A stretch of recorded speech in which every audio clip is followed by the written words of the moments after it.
અમદાવાદમાં હું તો બોલીશના અહેવાલની ચર્ચા જોવા મળી છે અને હું તો બોલીશના કાર્યક્રમની જે અહેવાલની જે ચર્ચા છે તે એએમસી કમિટીમાં કરવામાં આવી। બગીચા ફુવારા અંગે રિક્રિએશન કમિટીના ચેરમેને જવાબ માંગ્યો।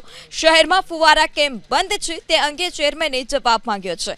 મેયરના વોર્ડ તીર્થકર ઉદ્યાનમાં ફુવારો બંધ હોવાનું સામે આવ્યું તો સ્ટેન્ડિંગ કમિટીના વોર્ડમાં પણ વિવેકાનંદ પાર્કમાં ફુવારા બંધ હોવાનું સામે આવ્યું છે।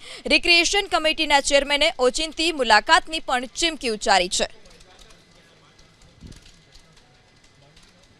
અમદાવાદ મ્યુનિસિપલ કોર્પોરેશનની રિક્રિએશન કમિટીની બેઠક આજે મળી હતી, જેની અંદર ઉનાળાની અંદર બગીચાઓની અંદર આવેલા જે ફુવારા છે એની સ્થિતિ અંગે ચર્ચા થઈ અને માહિતી પ્રમાણે કુલ 51 ફુવારાઓ જે બગીચા છે એની અંદર છે, જેમાંથી 49 ફુવારા જે છે એ ચાલુ હાલતમાં છે, 2 ફુવારા જે છે એ બંધ હાલતમાં છે અને આ ફુવારા જે છે એ ફુવારાને મેન્ટેન કરવા માટે, ચાલુ કરવા માટે, બંધ કરવા માટે લાઇટ વિભાગ દ્વારા આ ઓપરેટ થતું હોય છે, એટલે એ પણ નિયમિતપણે ચાલુ થાય અને બંધ થાય એ પ્રમાણેની તંત્રને સૂચના આપવામાં આવી છે।